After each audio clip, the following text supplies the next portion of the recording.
সম্মানিত নেতৃবৃন্দ, আপনাদের সবাইকে স্বাগত জানাচ্ছি। 1:4 এবং 12 ধাপ সর্বনিম্ন 35,000 টাকার দাবিতে আমাদের দাবি আমরা সঠিকভাবে আমরা উপস্থাপন করেছি, কিন্তু আমরা আশ্বস্ত হয়ে যেতে পারছি না। মনে হয় যেন কোনো অশুভ হাত এখানে আমাদের কমিশনের সাথে নাড়াচাড়া করছে।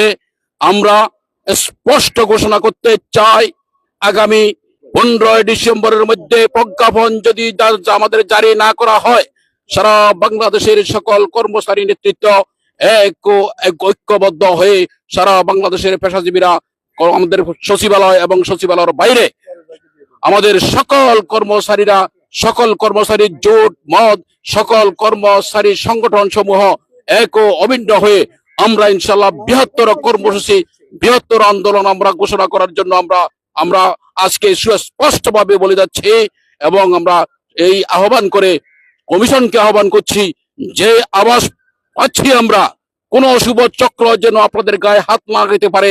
আপনাদের কাজ আপনারা করে যান, আপনারা আপনাদের রিপোর্ট শেষ করেন, প্রজ্ঞাপন জারি করেন, এই আহ্বান করে আমি শেষ করছি।